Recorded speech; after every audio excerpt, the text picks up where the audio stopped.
Hold on tight for the next hour. You're entering into a place, a zone called the alternative to the alternative media. It's a place, a special place where even truth seekers fear to tread. All right, people, let's move like we've got a purpose. Affirmative.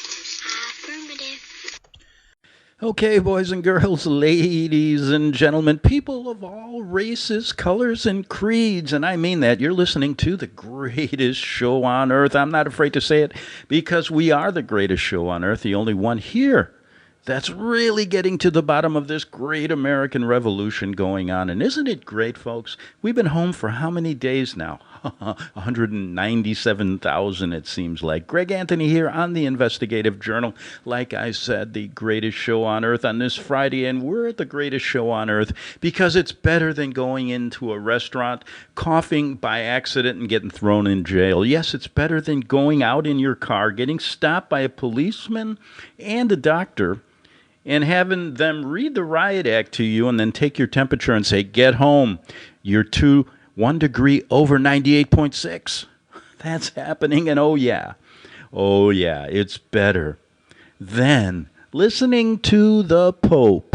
Yes, he was just doing this the other day, giving an exorcism. He said, the devil is doing this. But then the devil looked back and said, hey, ain't that the pot calling the kettle black? Well, actually, folks, here on the Investigative Journal, for a long time, we have said the Pope speaks out of both sides of his mouth, forked tongue, as our Native Americans once said.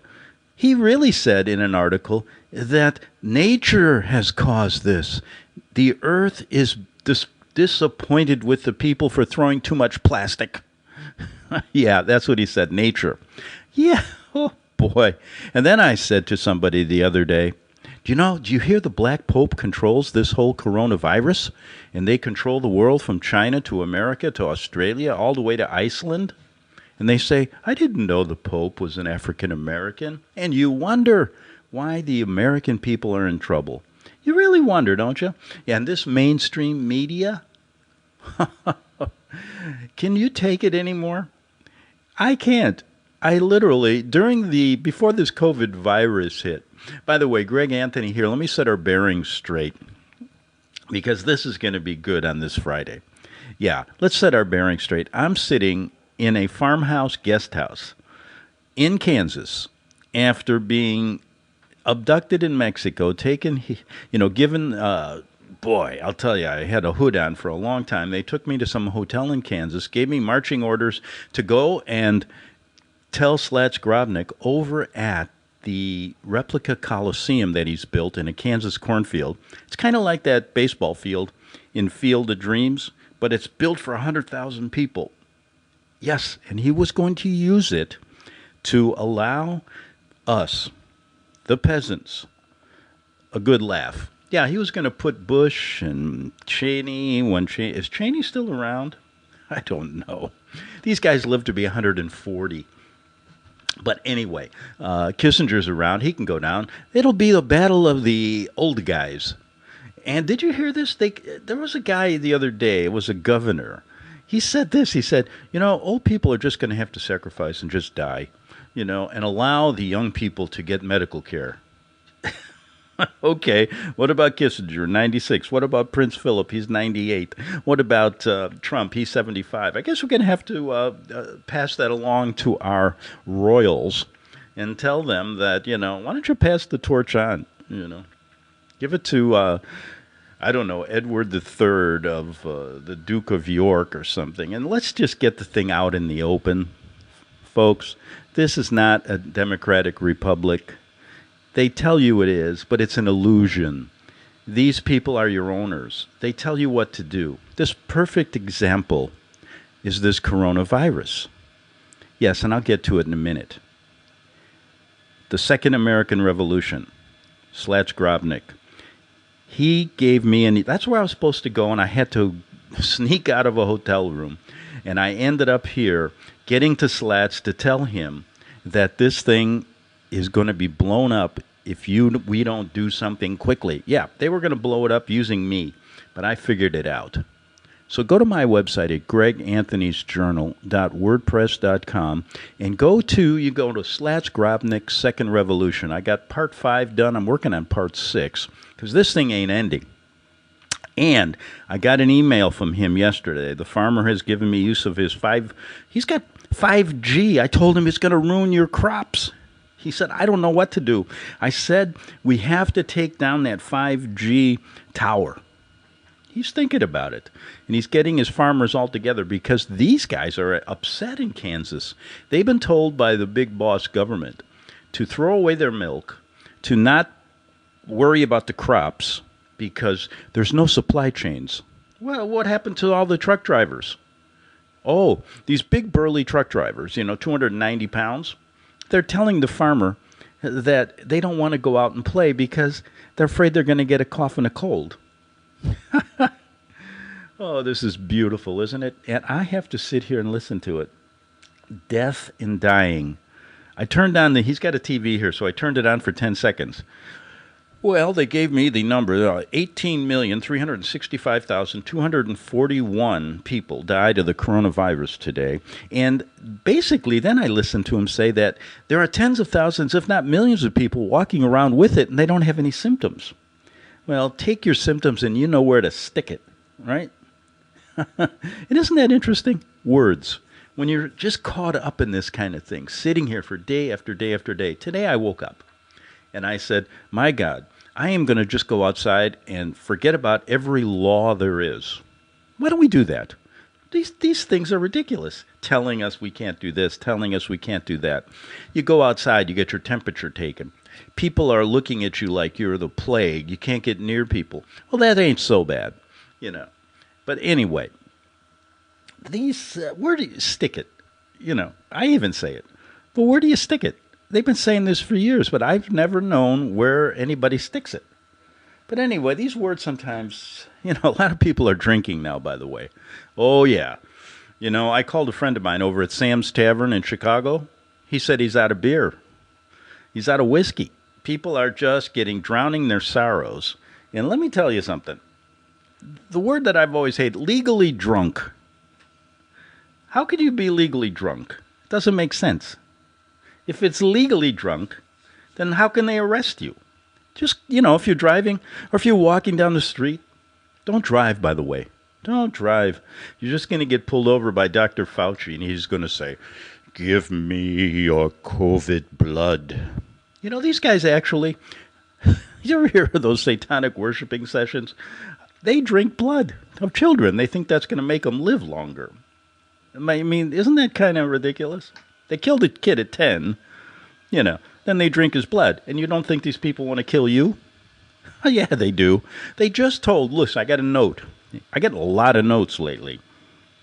In fact, I've got 23,000 emails since I've done this, wanting to join the revolutionary Slats Grobnik army. And I said, okay. They said, well, we'll have to wait and meet after when we can go outside. We can't go out now. Let's do everything online. So now we got an online revolution. So I got 23,000 people who want to revolt. Yes. And it's not uncommon. There's millions out there who say this is enough. We got to get rid of these people. And then there's like millions going, this is a plague. We're going to die if we go outside. I can't believe we're living through these times. I just look at it and I go, this world is upside down. Way upside down. And I have to I'm sitting in a farmhouse by myself. Yeah. Away from my dogs. Away from everything because the COVID virus police abducted me without my consent. That's a constitutional violation. I can think of like 25 of them. One, they entered my house. No warrant. Fourth Amendment violation. Costed me. That's assault. Assault with a deadly weapon. Kidnapping. How many charges do we have? Attempted murder. But what, are they ever going to be prosecuted? Hell no. Just like all the guys in Washington. Look at what Clinton has done her whole life. She's committed more crimes than the whole country combined. Than every person in prison. She's committed more. And she's walking free. You can name it. You could look at all those people on the left that just walk scot-free. And then you got Bill Barr, the great attorney general. We're working on it. They are never going to arrest these people, folks, because they work together. I've had a lot of time to think about this.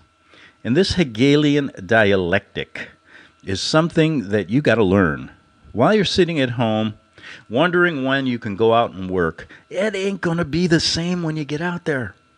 Let me tell you, you better start thinking what you can do. I've got some great ideas here, and we'll get to that in the second half hour. But I'm thinking about, legally drunk.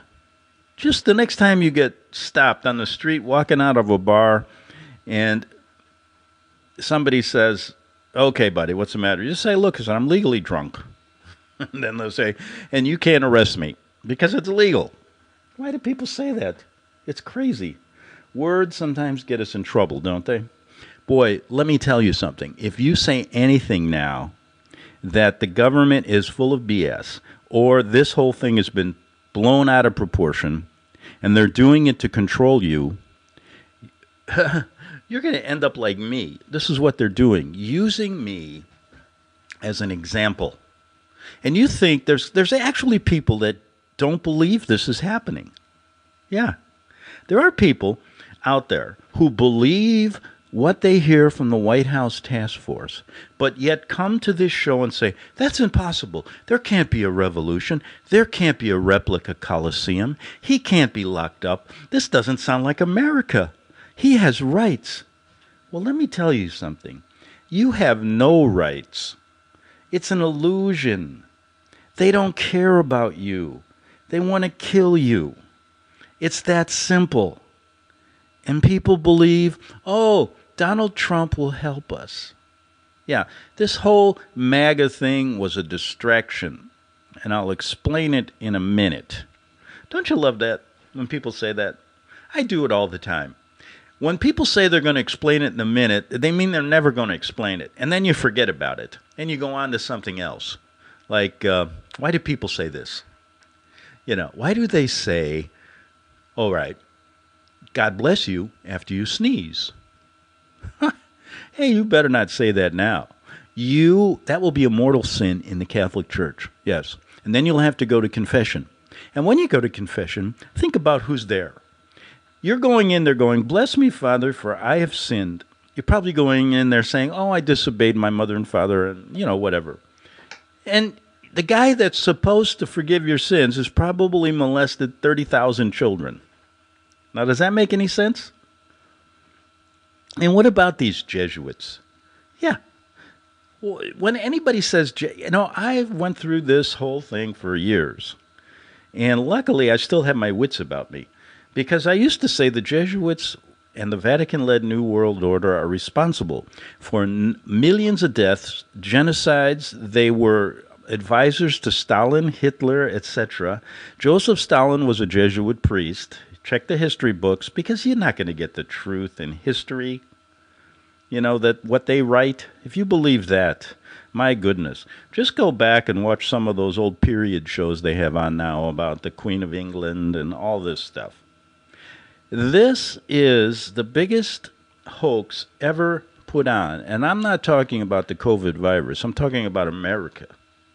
I love America. I don't want to throw out the baby with the bathwater. Where did that word come? Every time I say that, I go, my God, I've got to kill myself. Because I'm constantly thinking, how do you throw a baby and the bath? How do you throw water out? What, do you dump the bathtub? And where does the baby go? Where are you throwing him? I mean, he's going to get hurt. I've watched that poor baby getting thrown. How many times have we say that? You're probably saying it 100 million times today somewhere in the world. And these poor babies are getting thrown around. And then you say you care about your fellow man? Oh, boy, this is something, isn't it? Yeah, you can go on and on and on and never get to the point.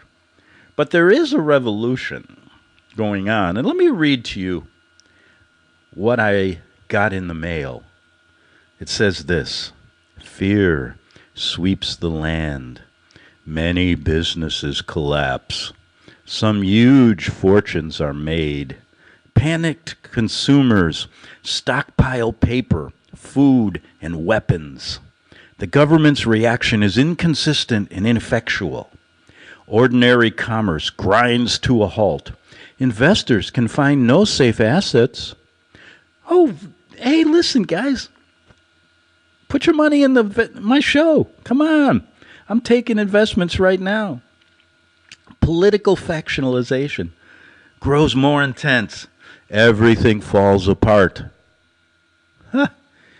Do you realize this was in the Atlantic? Yes, a mainstream newspaper or magazine. And then they said this was all as true of the revolutionary France in 1789 and 1790 as it is in the United States today. Are we at the beginning of a revolution that has yet to be named? I named it. See, they don't even call you. How can they call themselves newspapers if they don't call Slats Grobnik? He's already named the revolution. He's already given it a slogan, give me baseball or give me death. What more do they want? They don't know what they're talking about. But they were right. Those were the words that were going on during the American Revolution, during the French Revolution, and guess who instigated all of them? My good friends over at Georgetown, the Jesuits. Yeah, I like to give them credit. They're very good at orchestrating revolutions, and are they doing that now? Well, they ask in the Atlantic here, this is interesting, are we at the beginning of a revolution that has yet to be named? I said, Slats Grobnik named it, and I just got an email from him as we're speaking, because he's listening. Who isn't listening? There's millions of people listening, but they just won't admit it. Yeah, because they don't want to get caught up in the changeover. You got to either draw swords here, fight, just like they did back in old jolly England, just like they did in the American Revolution. Don't let these people get away with it. This is worse than the Boston Tea Party. They took baseball, they took football, they took everything from us. And all we can watch now are reruns of the Beverly Hillbillies. There's no Hollywood. What is America going to do? You know? We're going through a withdrawal already. Pretty soon we'll be out of beer. And then we're really in trouble. This is unacceptable. We'll not have it. But you know, some people say the glass is half empty now, and some people say it's half full. You know what?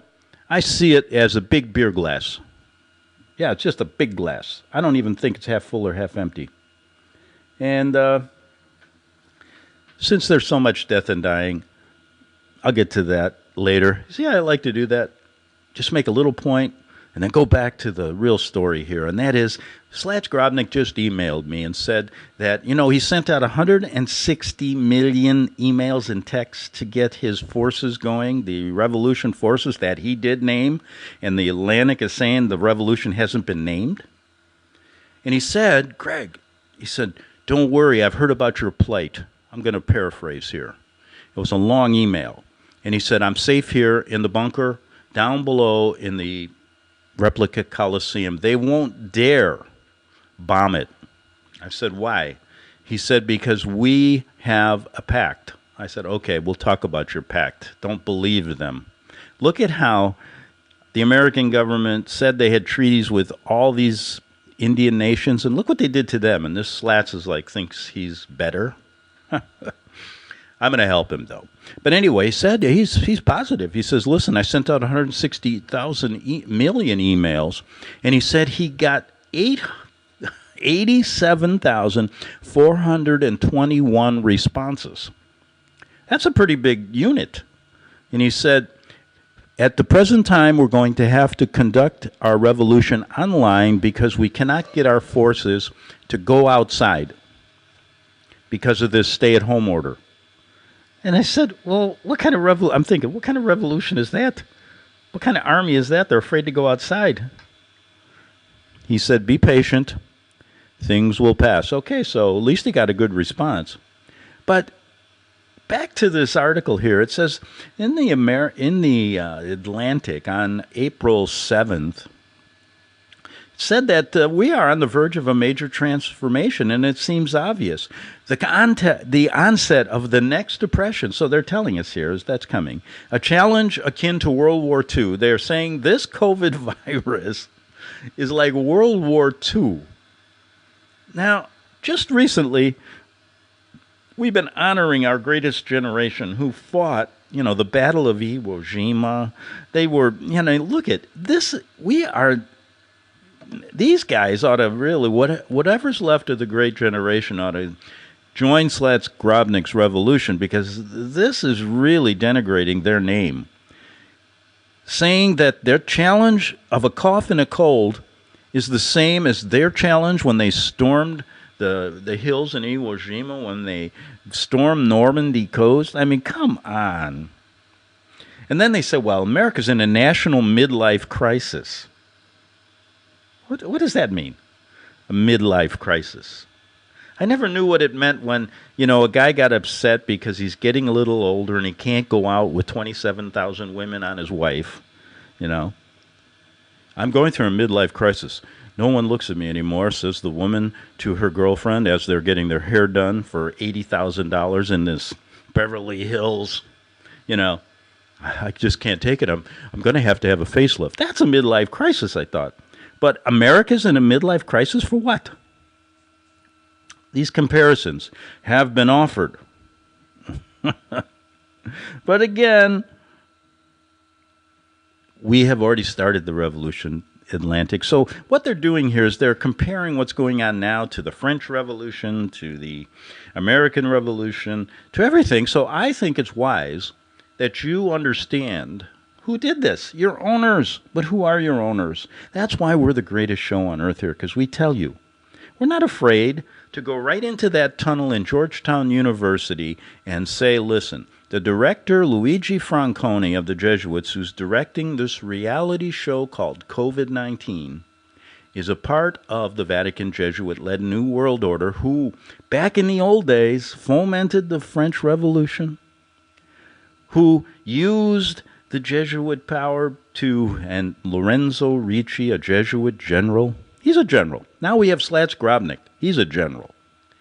Maybe someday he'll be one of our founding fathers, and I'll give him credit, just like I give Lorenzo Ricci credit. No one does in the history books. It's sad.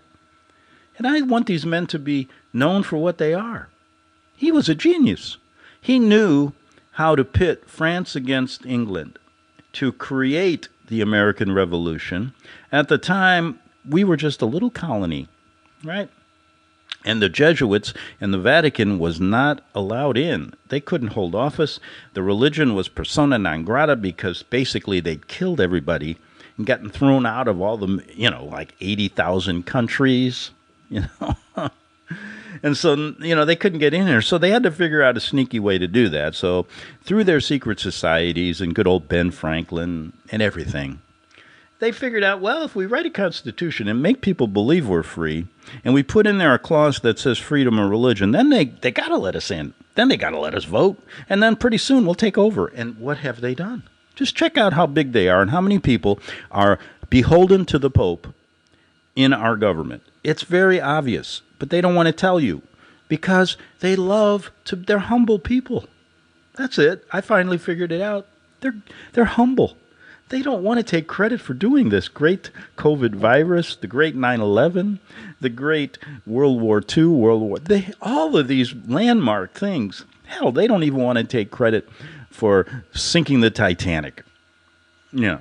Oh, he goes, now look at this. And he'll probably say, they lied about going to the moon. Yes, I will say that. So it's a big hoax. You've been screwed, so to speak. You've been lied to so bad that now you're sitting at home and you got time to think about it. And that's what makes it worse. And that's why I'm here, to make it fun. Hey, listen, if you can't laugh at yourself, what can you do? People have been laughing at me for years. I learned how to laugh at it just because I was Polish. And little did they know, if you check out Polish history, I'll tell you about it all in the next half hour on the greatest show on earth, the Investigative Journal. Oh boy, Martha, he's going crazy. He's singing now.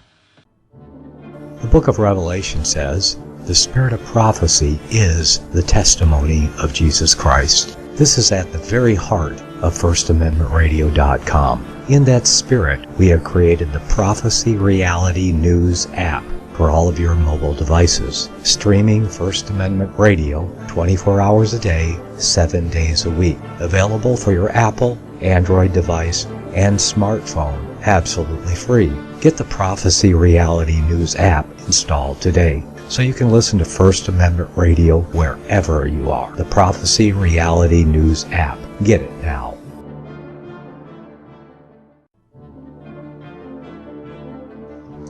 Visit crosstheborder.org, CROSS, crosstheborder.org, to get your print, EPUB, or PDF version of Nicholas Arthur's new book titled When the Third Temple is Built. That's crosstheborder.org. When it comes to prophecy today, much of the evangelical Christian world has their eyes on Israel, waiting and watching to see when the third temple will begin to be built.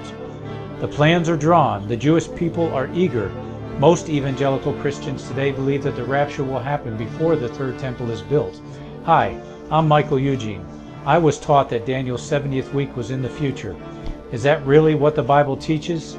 Have we searched the scriptures and found this to be true? Why is it so important for a re-established Israel to build a third temple in Jerusalem? Is it necessary to build a temple on the same location already occupied by the Dome of the Rock? Is it necessary for sacrifices to take place in the temple on Temple Mount? Is there really a rapture followed by 7 years of tribulation? What is the New Testament temple? Can we identify history and prophecy? Who is the first beast in Revelation chapter 13? Who are the 7 kings in Revelation 17? I have asked all these questions, and I have found Nicholas Arthur's new book, When the Third Temple is Built, answers all these questions and more using Scripture to interpret Scripture. The Bible says that no prophecy of Scripture is of any private interpretation. Nicholas shows us in his new book, When the Third Temple is Built, how the Bible interprets prophecy and not man's private interpretation. Visit crosstheborder.org, CROSS, crosstheborder.org, to get your print, EPUB, or PDF version of Nicholas Arthur's new book titled When the Third Temple is Built. That's crosstheborder.org. The following program is labeled dangerous and off limits by the supreme Jesuit command. But stand tall, people. Listen up, and you may just learn something. Oh, dear Lord Jesus, this ain't happening, man. This can't be happening, man. This isn't happening. Okay, boys and girls, ladies and gentlemen, we are back on the greatest show on earth. Greg Anthony here. Don't go anywhere. It's another Groundhog Day. Everything is just the same. I called a bunch of people on my cell phone that was given to me by this very nice farmer who has a lot of time on his hands and actually has joined the American Second Revolution with Slats Grobnik. Yes. And so I've been calling everybody, and I said, what are you doing today? And they said, oh, don't make me laugh.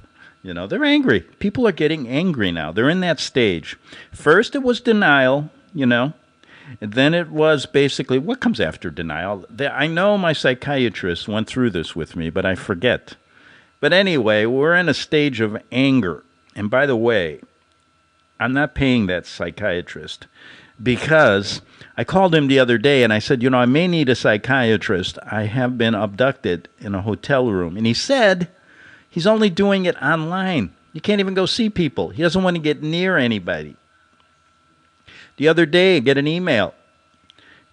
People in New York, and this is going on in several states, all the, you know, these guys that come in ambulances and when you have a heart attack, they were told not to give artificial respiration or revive people anymore if they're dying of a heart attack during the COVID virus. So what is that? Well, basically, they'll die and then they can say they died of the COVID virus. Another, you know, death and dying. This whole thing is about death and dying. They're killing everybody. And you're worried about a cough and a cold? You worry about getting a heart attack now, then nobody's going to come to revive you. In fact, you know, just think about this. If you collapse, let's say you have a, I don't know, people, have you ever fainted? I've never fainted. I wonder, I've seen people faint, you know.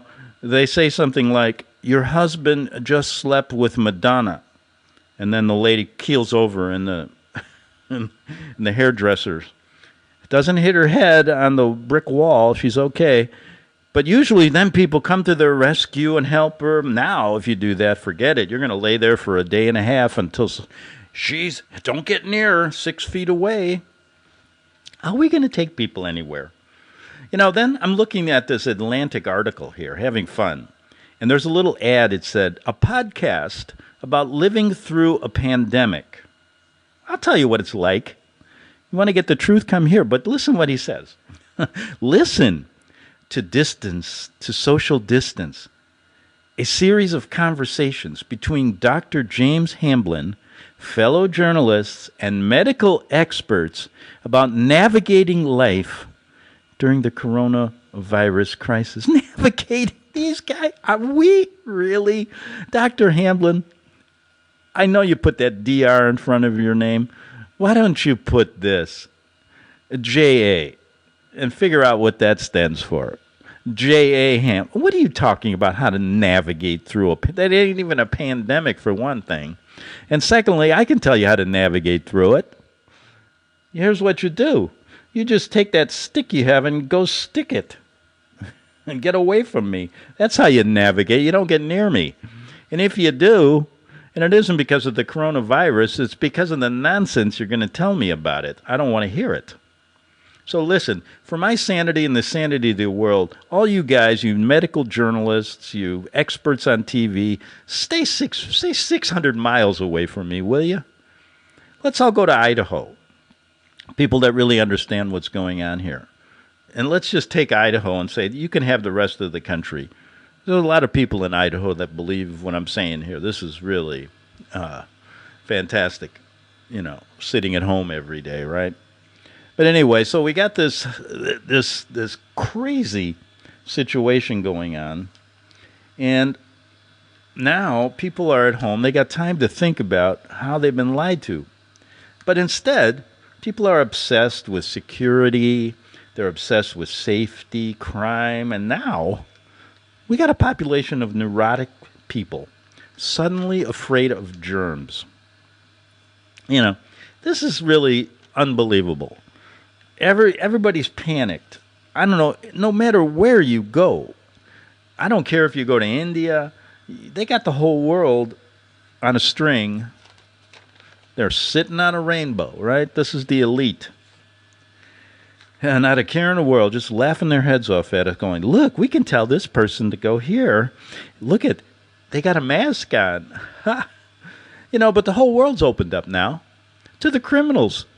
Yeah. You think they're going to? Yeah. You got mafia, you got cartels selling billions of dollars of cocaine. And do you think, like the boss calls up his head guy over in Juarez and says, hey, we got to move this cocaine. It's pretty easy to get through the border now. We got the guy paid off. There's only we'll go through that little town over there by Deming, New Mexico. Okay? And he goes, oh, I can't. I mean, what do you mean you can't? He said, well, there's a stay-at-home order here, and if I go outside, I'm going to get stopped, and I may, it's not right because I may give somebody the coronavirus. Can you imagine that? You hear bullet holes, you hear bullets going off, as he's speaking. He's already been killed. So there's another one. He's going to be called. So he's dead because he didn't listen to his mafia boss. And they're going to list him as a coronavirus death, just like they listed. And I really got upset about this. I tracked it down. This is why I'm in the Investigative Journal. That 300-pound pig who fell on that guy, remember, from the rooftop? And then they said he was declared a coronavirus death.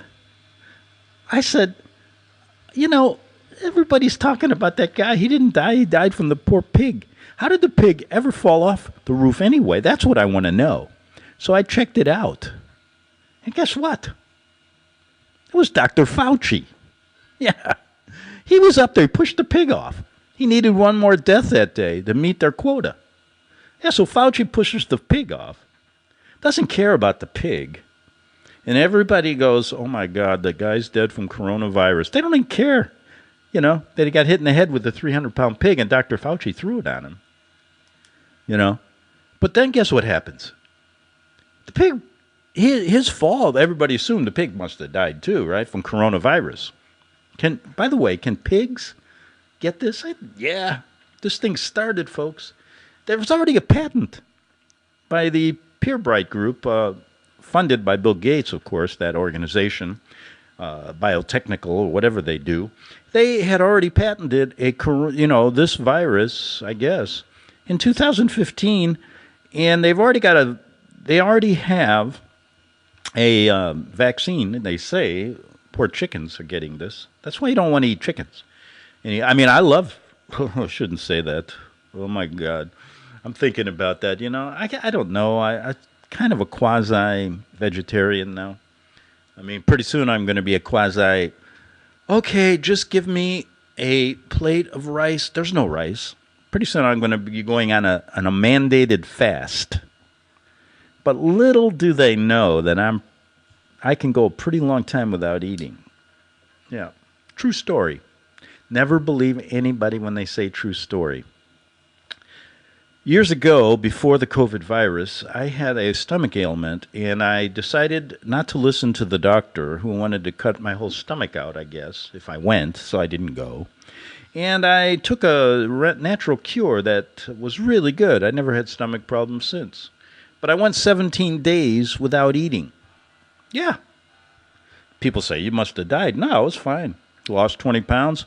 I had a lot of minerals coming into my system, mineral water. I bought the best German mineral water, they said. But anyway, I was fine. So anyway, I can go 17 days without food.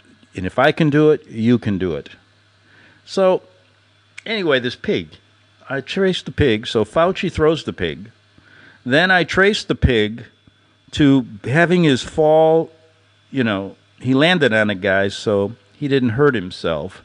And he stumbled away on 3 legs.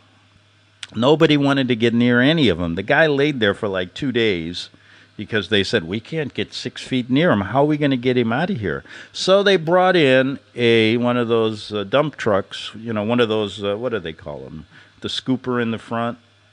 They've hauled him out, put him on a truck and dumped him in a dump truck and then put him in. It said coronavirus deaths. Do you believe this? The empty hospitals. It brings me to that. You think they'd take him to a morgue or something. I don't know where they took him. But the pig's fine. I tracked the pig down. He's now living a great life as animal rights people protected him. They did a test. He does not have the coronavirus. So my idea is to live with pigs. Okay? Go to the nearest pig farm and set it up. Set a little house up for yourself, and you'll be fine. Get a lot of dogs. There's a lot of things out there we can do in this. We can all become closer to nature. Yes. Nobody says, okay, they tell you can't go outside. But is that really the case? If you want to go outside, you can go. I'm giving you the green light. And here's why. Because throughout the years, even before this crazy COVID-19 pandemic, I, who have gone to law school, decided that I would use my legal knowledge to break little laws that made no sense. I said, well, there's so many on the books that are crazy. There's still a law in, I think it's some little town in Kansas, where you cannot let your chickens cross the street between 6 in the morning and 6 at night, because they may get hit by they may get hit by the milk cart who is pulled by horses, something like that. There's all these crazy laws that make absolutely no sense. So my goal every day for a long time was to see if I could at least break 2 or 3 a day without, any problem, making me feel good. It gave me gave me a reason to live. I used to get up. Nobody wants to get up at 5 in the morning, but I used to. Why? It's easy.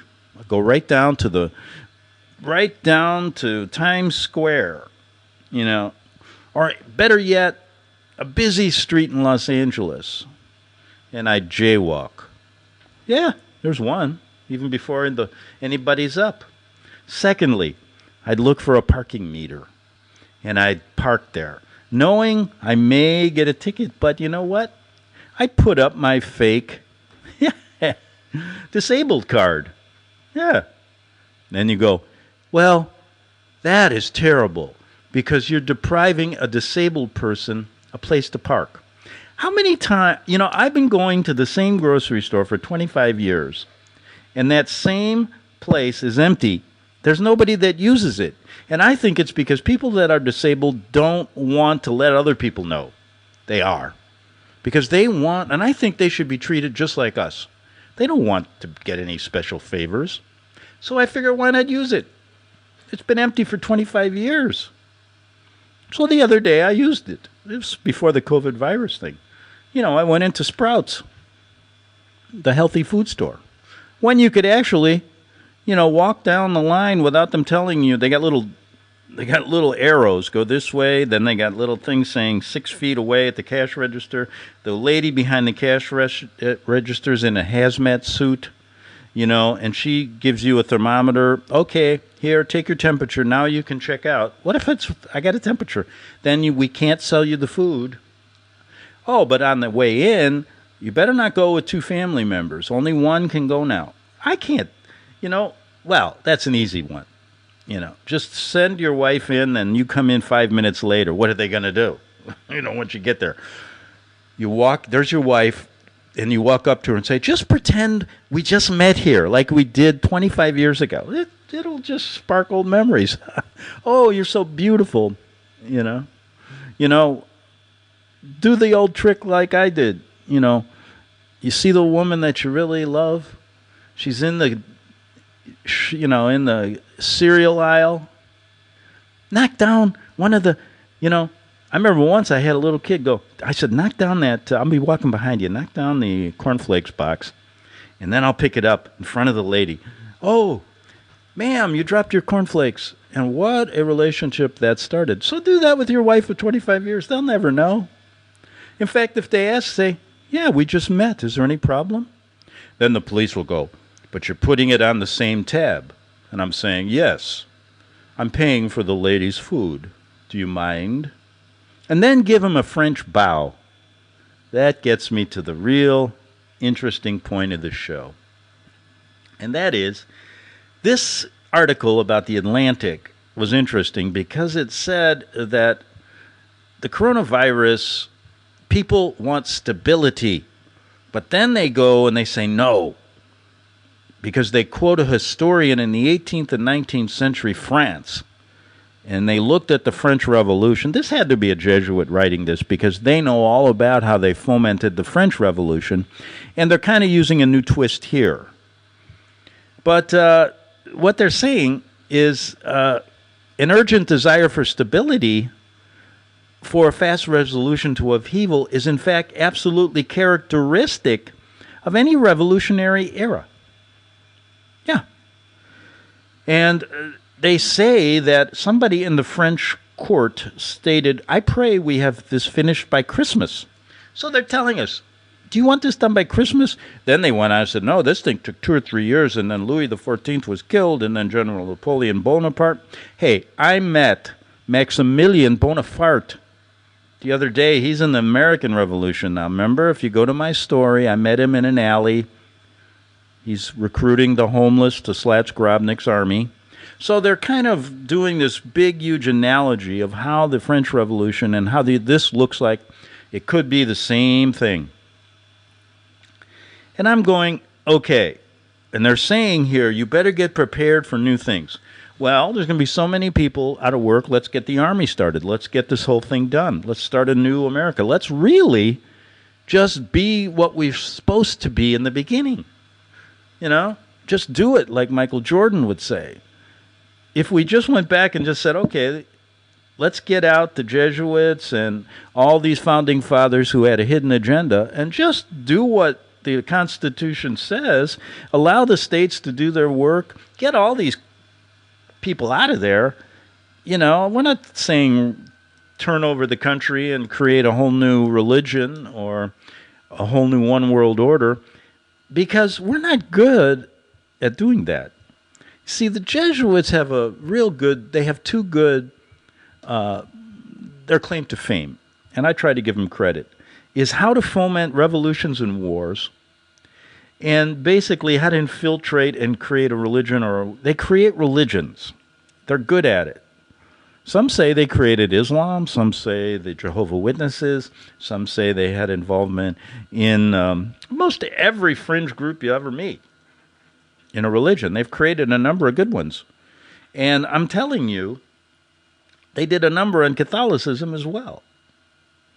And so I give them credit. They can create religions, and they know how to create, infiltrate governments and do all that stuff. So they're good at their work. I give them credit for it. But now we can learn from their mistakes.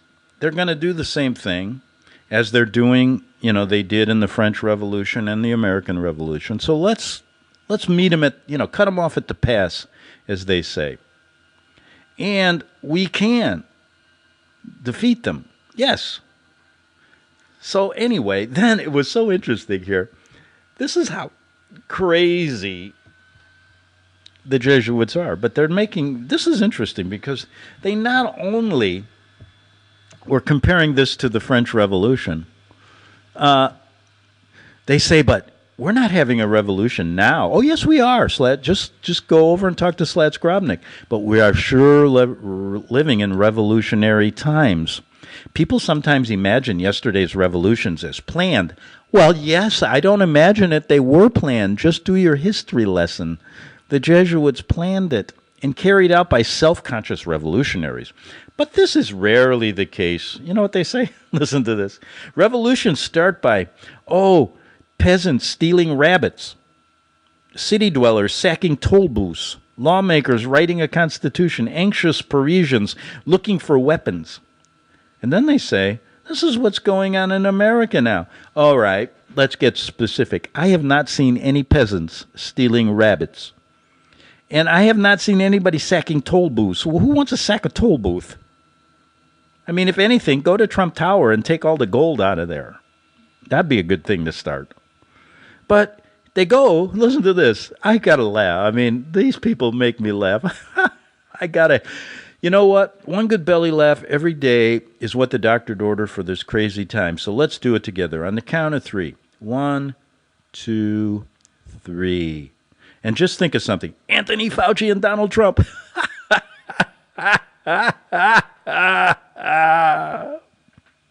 Oh, I feel better.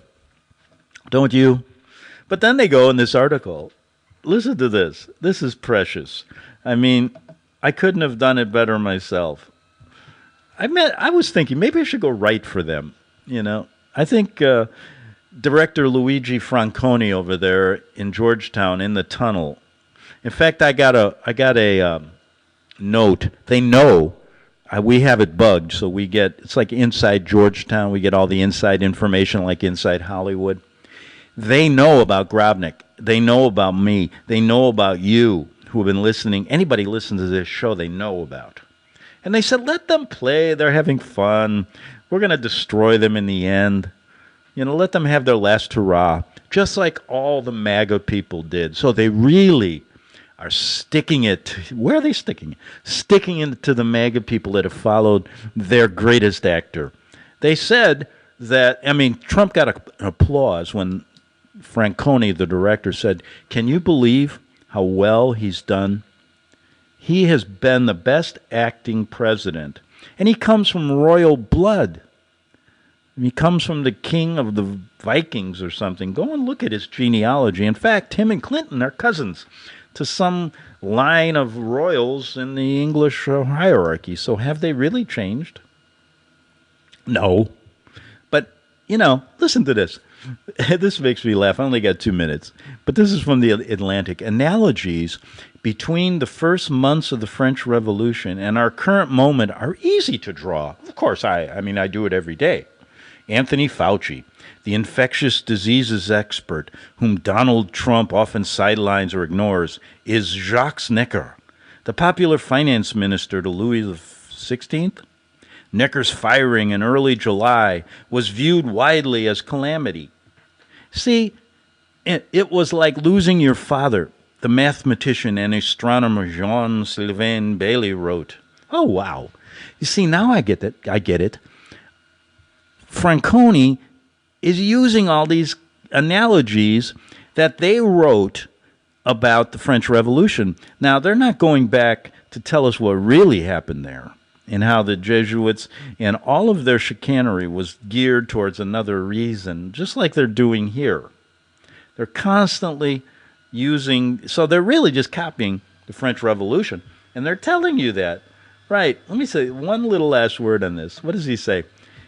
The recent spike in American gun and ammunition sales recalls the Parisians who stormed the Bastille. So here we go. Okay, let's make, you know what I was thinking? Why don't we, for once, take their advice? Let's storm the Bastille. I know a lot of Americans are buying guns now, but let's do it. Why not? What are they going to do? But nobody's going outside. That's the problem. Slats told me he's got 87,000 people who want to join the Army. Then he said, well, we got to wait and do it online for, how are you going to run an online revolution? That's what I want to know. He said, nobody wants to go out yet. I said, whoa, this is going to be a hard group to motivate. I don't like those motivation books anyway. And so then I got a whole bunch of emails, the same thing. So we're going to ponder that for the weekend. Take it easy. Be with your loved ones. Tell them you love them. Tell them to join the Slats Grobnik Second American Revolution. And tell them also to do some history lessons on the Jesuits, please, over the weekend. They're bad guys. Back Monday on the Investigative Journal. The book of Revelation says, the spirit of prophecy is the testimony of Jesus Christ. This is at the very heart of FirstAmendmentRadio.com. In that spirit, we have created the Prophecy Reality News app for all of your mobile devices, streaming First Amendment Radio 24 hours a day, 7 days a week. Available for your Apple, Android device, and smartphone, absolutely free. Get the Prophecy Reality News app installed today so you can listen to First Amendment Radio wherever you are. The Prophecy.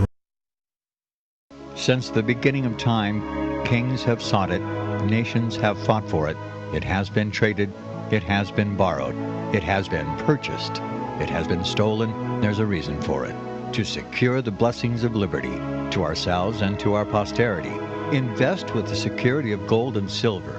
Call Discount Gold and Silver Trading at 1-800-375-4188 or visit discountgoldandsilvertrading.net. Listen to Financial Survival with your host Melody Cedarstrom right here on FirstAmendmentRadio.com at 4 p.m. Eastern or 1 p.m. Pacific Time.